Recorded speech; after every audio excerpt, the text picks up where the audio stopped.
কিছু মানুষ আমাকে সব সময় টিকটকার বলে খেপায়। আমি নাকি ফেসবুকের মধ্যে টিকটক আপলোড করি। তাদের জন্য আজকে আমি আমার একটা টিকটক আপলোড করেই দিলাম। হ্যালো এভরিওয়ান, আসসালামু আলাইকুম। কেমন আছেন সবাই? আশা করছি সবাই অনেক অনেক ভালো আছেন। আমি যে আপনাদের জন্য এত কষ্ট করে ভিডিওগুলো বানাই, সেটার জন্য আমাকে একটা লাইক কমেন্ট তো করতেই পারেন। সেটা না করে আমাকে বলেন আমি নাকি টিকটক করি। ভাই, টিকটক করতে বিভিন্ন জায়গায় যেতে হয় না, টাকাও খরচ করতে হয় না।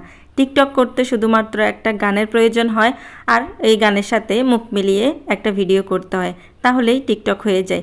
এত কষ্ট করে এত টাকা খরচ করে বিভিন্ন জায়গায় যাওয়ার কোনো দরকার নেই। আপনারা আমাকে যতই টিকটকার বলেন না কেন, আমি কিন্তু একদমই রাগ হই না, উল্টা আরও মজা নেই। কারণ আপনারা টিকটক কোনগুলো, ব্লগ ভিডিও কোনগুলো সেটাই বুঝতে পারেন না। আজকের এই সুন্দর জায়গাটা হচ্ছে ফিশ ওয়ার্ল্ডেরই একটা অংশ। ফিশ ওয়ার্ল্ডের পুরো ভিডিওটা আমি কোনো এক সময় দিব, সময়ের অভাবে ভিডিওটা দিতে পারতেছি না।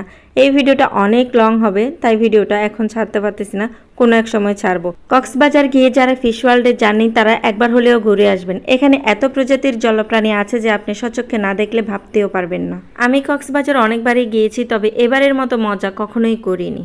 আজকের ভিডিও এ পর্যন্ত। সবাই ভালো থাকবেন। আল্লাহ হাফেজ।